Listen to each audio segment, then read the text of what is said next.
너를 절대 포기하지 않으면 하나님은 너를 지키시는 분, 너를 쉬지 않고 지켜보신단다. 그의 생각 셀 수 없고 그의 자비 무궁하며 그의 성실 날마다 새롭고 그의 사랑 끝이 없단다.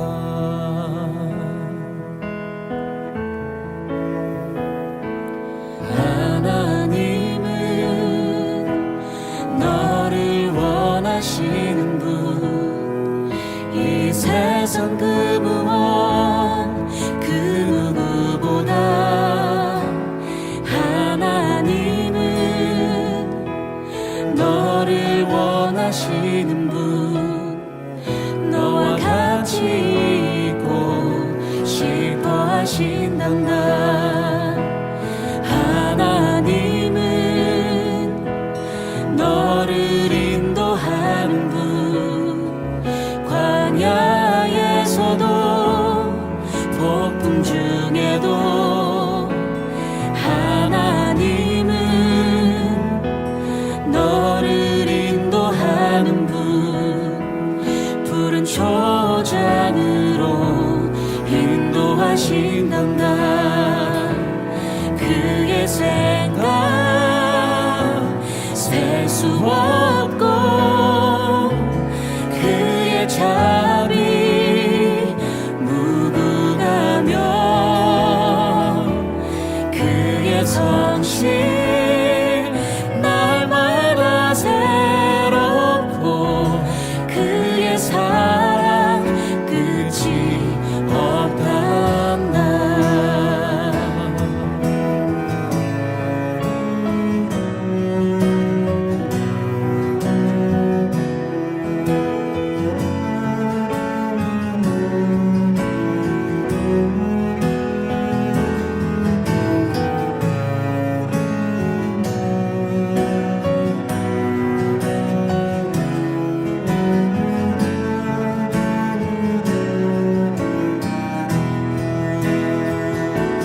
그의 생각 셀 수 없고 그의 자비 무궁하며 그의 성실 날마다 새롭고 그의 사랑 끝이 없단다. 그의 생각 셀 수 없고 그의 자비 무궁하며 그의 성실 날마다 새롭고 그의 사랑 끝이 없단다.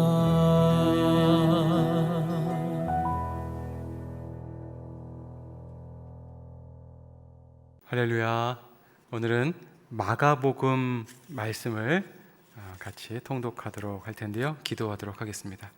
살아계신 하나님, 말씀 앞에 나왔습니다. 말씀의 능력으로 저희와 함께하여 주옵소서. 예수님의 이름으로 기도드립니다. 아멘. 오늘은 마가복음 전체를 살펴보게 됩니다. 이 마가복음의 시작과 끝 말씀은 이렇게 우리에게 전해줍니다. 마가복음 1장 1절, 하나님의 아들 예수 그리스도에 관한 복음은 이렇게 시작됩니다. 자, 그리고 마가복음의 끝부분 16장 15절부터 20절까지는 이렇게 우리에게 말하고 있습니다. 예수께서 제자들에게 말씀하셨습니다. 너희는 온 세상에 나가서 모든 사람들에게 복음을 전파하라. 누구든지 믿고 침례받는 사람은 구원을 받을 것이요 누구든지 믿지 않는 사람은 심판을 받을 것이다. 믿는 사람에게는 이런 표적이 따를 것이니 그들은 내 이름으로 귀신을 내쫓고 새 방언을 말하며 손으로 뱀을 집어들고 독을 마셔도 아무런 해를 받지 않으며 아픈 사람들에게 손을 얹으며 병이 나을 것이다. 주 예수께서 그들에게 말씀하신 후에 하늘로 들려 올라가셔서 하나님의 오른편에 앉으셨습니다. 그리고 제자들은 곳곳에 다니면서 복음을 전파하는데 주께서 그들과 함께 일하시고 표적이 나타나게 하셔서 그들이 전하는 말씀이 사실임을 확증해 주셨습니다. 아멘. 자, 이 마가복음은 이 마태복음과 90% 정도 내용이 상당히 겹쳐지고요, 동일하게 나옵니다. 그런데 이후에 이제 누가복음과 이후에 다른 메시지로 가면서 겹쳐지는 내용이 많이 줄어듭니다. 이 저자 마가는요, 베드로전서 5장 13절에 보면 이렇게 나옵니다. 함께 택하심을 받는 바벨론에 있는 교회와 내 아들 마가가 여러분에게 안부를 전합니다. 그리고 마가복음 14장 50절부터 보면 이렇게 나옵니다. 제자들은 모두 예수를 버리고 달아났습니다. 그런데 한 청년이 맨몸에 배 혼이불을 두르고 예수를 따라가고 있었습니다.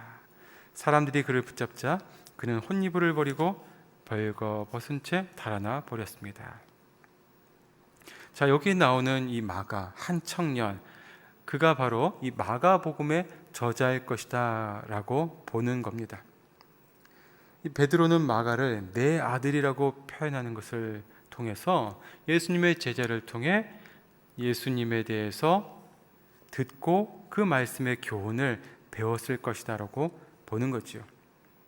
이 마가복음의 대상은요, 이방인 기독교인들에게 썼을 것이다 라는 내용이 유력합니다. 그러므로 이 유대인들의 관습이나 또 유대인들의 평상시의 삶의 모습과는 상반된 장면들이 곳곳에 나오고요, 또 내용 가운데는 헬라어로 번역을 해서 읽기 쉽게 쓴 부분들도 곳곳에 나옵니다. 예를 들면 마가복음 5장 41절, 예수께서 그 아이의 손을 잡고 아이에게 달리다굼 하셨습니다. 이 말은 소녀야 내가 내게 말한다 일어나거라 라는 뜻입니다.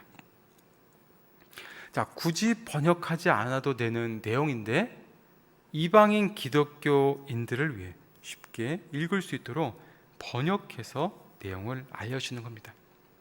그리고 여러 군더더기나 철학적인 내용이 아니라 이 마가복음은 즉시라는 단어와 같은 부사를 많이 써서 아주 담백하게 군더더기 없이 그리고 신속하게 말씀을 적어 나가고 있는 것을 볼 수 있습니다. 이 마가복음을 읽으면서 그리스도의 오심을 대망하고 하나님께서 주시는 음성을 경청할 수 있는 여러분 되기를 축복합니다. 함께 말씀을 읽겠습니다. 마가복음 1장, 하나님의 아들 예수 그리스도에 관한 복음은 이렇게 시작됩니다. 예언자 이사야의 글에 내가 내 앞에 내 심부름꾼을 보낼 것이다. 그가 내 길을 준비할 것이다. 광야에서 외치는 사람의 소리가 있다. 주를 위해 길을 예비하라. 그분을 위해 길을 곧게 하라라고 기록되어 있는 대로 세례자 요한이 광야에 나타나서 죄 용서를 위한 회개의 세례를 선포했습니다.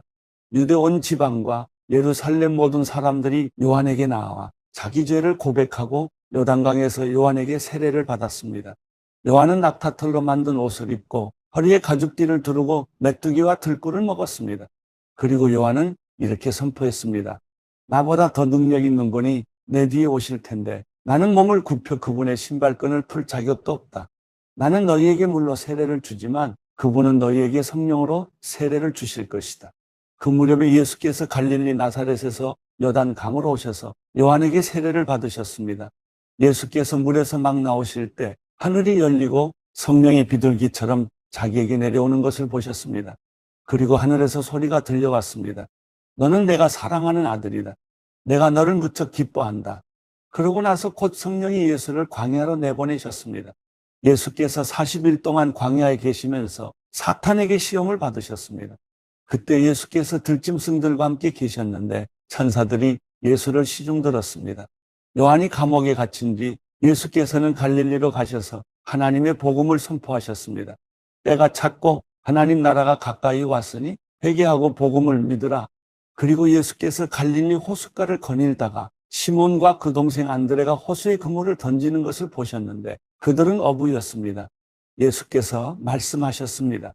나를 따라라. 내가 너희를 사람 낚는 어부가 되게 하겠다. 시몬과 안드레는 곧 그물을 버려두고 예수를 따랐습니다. 예수께서 조금 더 가시다가 세베대의 아들 야고보와 그 동생 요한이 배에서 그물을 깁고 있는 것을 보시고 곧 그들을 부르셨습니다. 그러자 그들도 아버지 세베대와 일꾼들을 배에 남겨두고 곧바로 예수를 따랐습니다. 그들은 가버나움으로 갔습니다. 곧 안식일이 돼 예수께서 회당에 들어가셔서 말씀을 가르치시기 시작하셨습니다. 그러자 사람들은 예수의 가르치심에 놀랐습니다. 율법학자들과 달리 예수께서는 권위 있는 분처럼 가르치셨기 때문입니다. 바로 그때 회당 안에 들어온 귀신 들린 사람 한 명이 울부짖었습니다. 나사렛 예수여, 우리가 당신과 무슨 상관이 있습니까? 우리를 망하게 하려고 오셨습니까? 나는 당신이 누구신 줄 압니다. 하나님께서 보내신 거룩한 분이십니다. 예수께서 귀신을 꾸짖으시며 말씀하셨습니다. 조용히 하여라. 그리고 그 사람에게서 나와라.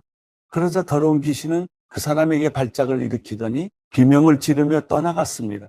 사람들은 모두 너무나 놀란 나머지 서로 수군거렸습니다. 이게 무슨 일이지? 권위 있는 새로운 가르침이로군. 저가 더러운 귀신에게 명령까지 하고 귀신도 그에게 복종하니 말이야.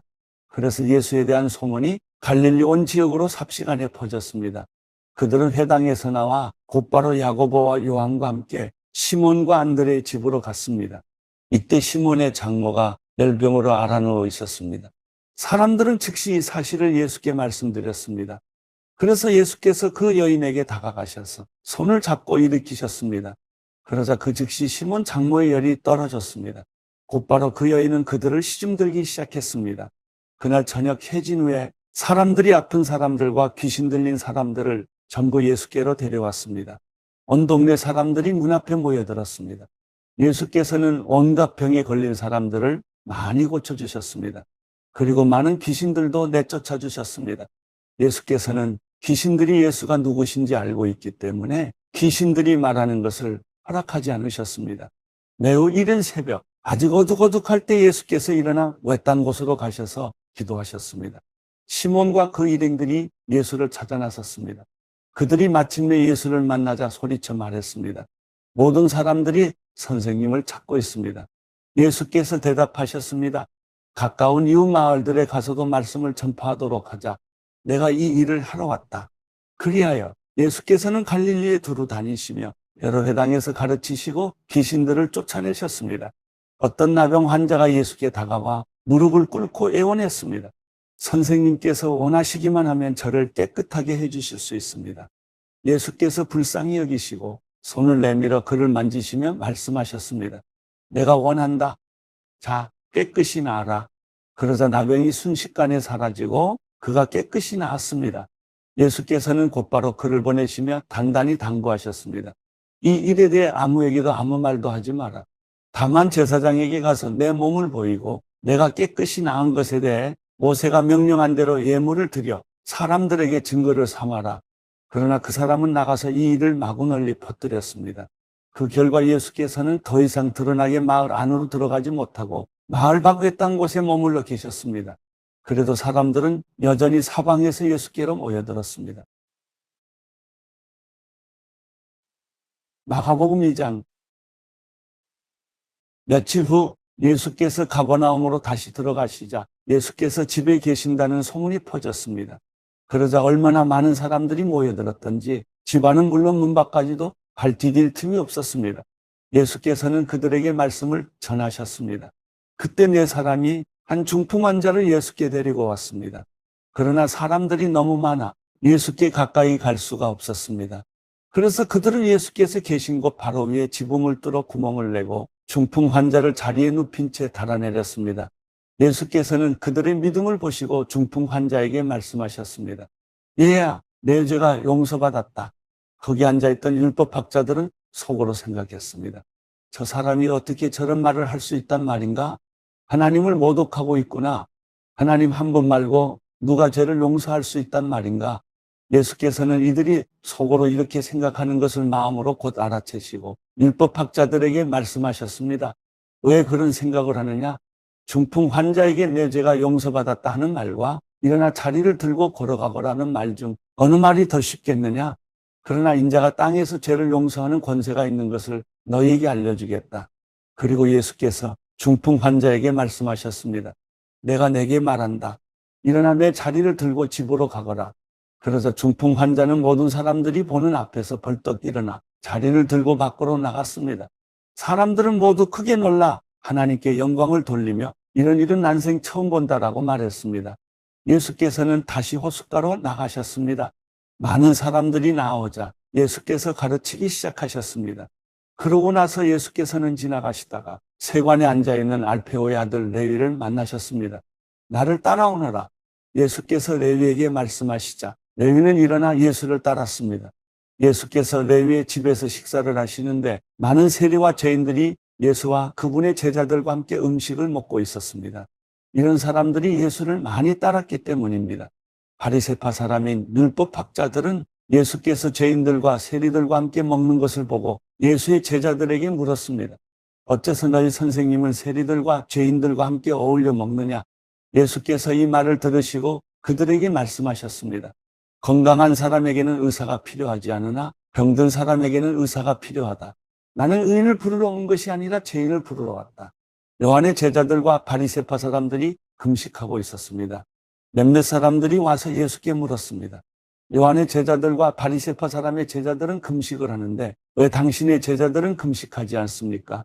예수께서 대답하셨습니다.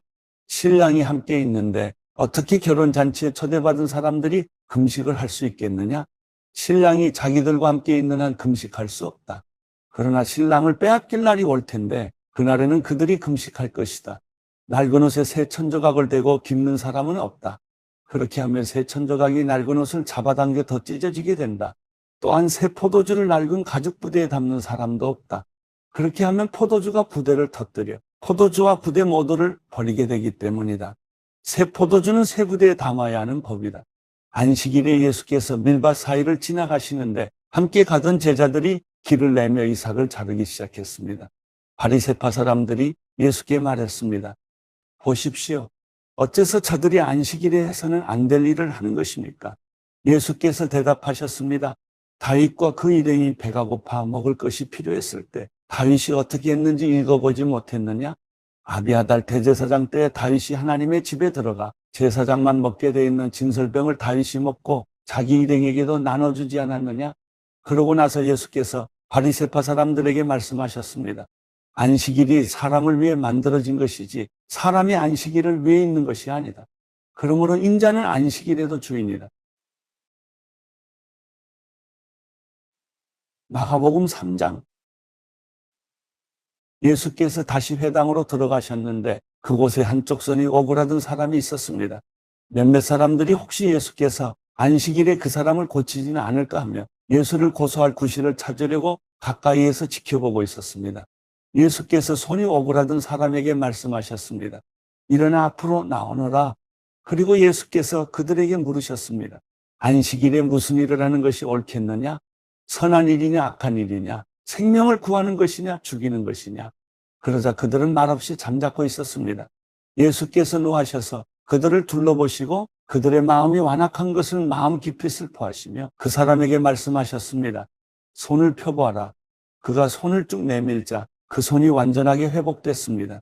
그러자 바리새파 사람들은 그 길로 나가 헤롯 당원들과 함께 어떻게 하면 예수를 죽일까 음모를 꾸미기 시작했습니다.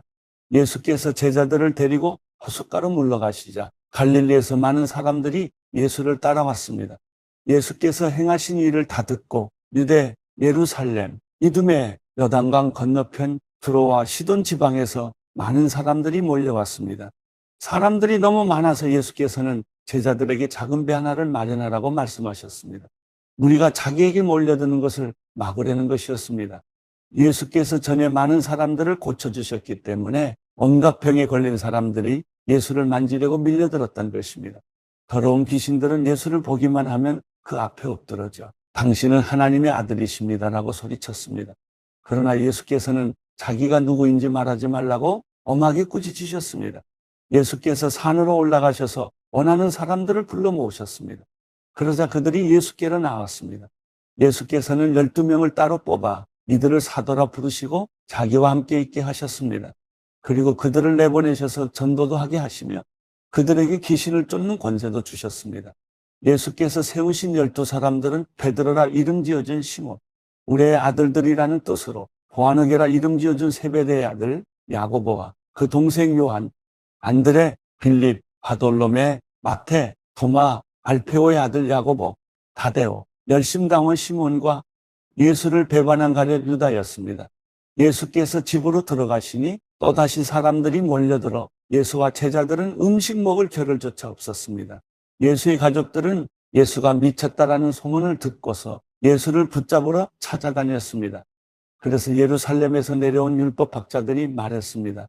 예수가 바알세불에게 사로잡혀 있다. 그가 귀신들의 우두머리에 힘을 빌려 귀신을 쫓아내는 것이다. 그러자 예수께서 그들을 불러놓고 비유로 말씀하셨습니다. 사탄이 어떻게 사탄을 쫓아낼 수 있느냐? 만일 한 나라가 서로 갈라져 싸우면 그 나라가 제대로 서 있을 수 없고, 만일 한 가정이 서로 갈라져 싸우면 그 가정이 제대로 서 있을 수 없다. 만일 사탄이 스스로 반란을 일으켜 갈라진다면 제대로 서지 못하고 스스로 망할 것이다. 먼저 힘센 사람을 묶어놓지 않고 그 집에 들어가 물건을 훔치는 사람은 아무도 없다. 묶고 나서야 그 집을 털 수 있는 것이다. 내가 너희에게 진실로 말한다. 사람이 어떤 죄를 짓든지 어떤 비방의 말을 하든지 그것은 모두 용서받을 수 있다. 그러나 누구든지 성령을 모독하는 사람은 결코 용서받을 수 없다. 그것은 영원한 죄다. 예수께서 이 말씀을 하신 것은 사람들이 그가 악한 귀신이 들렸다라고 말했기 때문입니다. 그때 예수의 어머니와 형제들이 찾아왔습니다. 그들은 밖에 서서 사람을 시켜 예수를 불렀습니다. 많은 사람들이 예수 곁에 둘러앉아 있었는데 그들이 예수께 말했습니다. 보십시오. 선생님의 어머니와 형제들이 밖에서 선생님을 찾고 계십니다. 예수께서 그들에게 물으셨습니다. 누가 내 어머니이고 내 형제들이냐? 그러고는 곁에 둘러앉은 그들을 보며 말씀하셨습니다. 보라, 내 어머니와 내 형제들이다. 누구든지 하나님의 뜻을 행하는 사람이 바로 내 형제요, 자매요, 어머니다.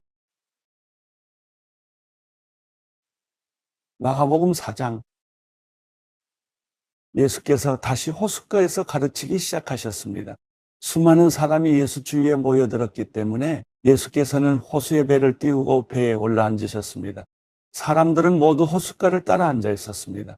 예수께서 비유를 들어 그들에게 여러 가지를 가르치셨습니다. 그러면서 이렇게 말씀하셨습니다. 잘 들으라. 어떤 농부가 씨를 뿌리러 나갔다. 그가 씨를 뿌리고 있는데 어떤 씨는 길가에 떨어져 새들이 와서 모두 쪼아먹었다. 어떤 씨는 흙이 많지 않은 돌밭에 떨어졌는데 흙이 얕아 싹이 금방 돋았지만 해가 뜨자 그 싹은 말랐고 뿌리가 없어서 시들어 버렸다. 다른 씨는 가시덤불 속에 떨어졌는데 가시덤불이 무성해져 그 기운을 막는 바람에 제대로 열매를 맺지 못했다. 또 다른 씨는 좋은 땅에 떨어져 싹이 나고 잘 자라서 30배, 60배, 100배의 열매들을 맺었다. 그리고 예수께서 말씀하셨습니다. 들을 귀 있는 사람은 들으라. 예수께서 혼자 계실 때 12 제자들과 그 곁에 있던 사람들이 그 비유가 무슨 뜻인지 물었습니다. 예수께서 대답하셨습니다. 너희에게는 하나님 나라의 비밀을 아는 것이 허락됐으나 다른 사람들에게는 모든 것을 비유로 말한다. 이것은 그들이 보기는 보아도 알지 못하고 듣기는 들어도 깨닫지 못하게 해 그들이 돌아와서 용서를 받지 못하게 하시려는 것이다. 그리고 예수께서 그들에게 말씀하셨습니다. 이 비유를 알아듣지 못하겠느냐? 그렇다면 다른 비유는 어떻게 알아듣겠느냐? 씨를 뿌리는 농부는 말씀을 뿌리는 사람이다. 말씀이 길가에 뿌려졌다는 것은 이런 사람을 두고 하는 말이다. 그들은 말씀을 듣기는 하지만 곧 사탄이 와서 그들 안에 뿌려진 말씀을 가로채 간다. 이와 마찬가지로 말씀이 돌밭에 떨어졌다는 것은 이런 사람을 두고 하는 말이다. 그들은 말씀을 듣고 기뻐하며 즉시 받아들이지만 뿌리가 없어서 오래가지 못하고 그 말씀 때문에 고난이나 핍박이 오면 곧 넘어진다. 또 다른 사람들은 말씀이 가시밭에 떨어진 것과 같아서 그들은 말씀을 듣기는 하지만 이 세상의 걱정, 돈의 유혹, 그 밖에 다른 많은 욕심이 들어와 말씀의 기운을 막고 열매를 맺지 못하게 한다. 그러나 말씀이 좋은 땅에 떨어진 것과 같은 사람들은 말씀을 듣고 받아들여 30배, 60배, 100배의 열매를 맺는다. 예수께서 그들에게 말씀하셨습니다. 사람이 등불을 가져와 그릇 아래 두거나 침대 밑에 숨겨 놓겠느냐? 등잔대 위에 놓지 않겠느냐? 무엇이든 숨겨진 것은 드러나고 무엇이든 감추어진 것은 나타나기 마련이다. 들을 귀 있는 사람은 들으라. 또 예수께서 그들에게 말씀하셨습니다. 너희는 듣는 말을 새겨 들으라. 너희가 헤아려주는 만큼 너희가 헤아림을 받을 것이요. 또 덤으로 더 헤아려 받을 것이다.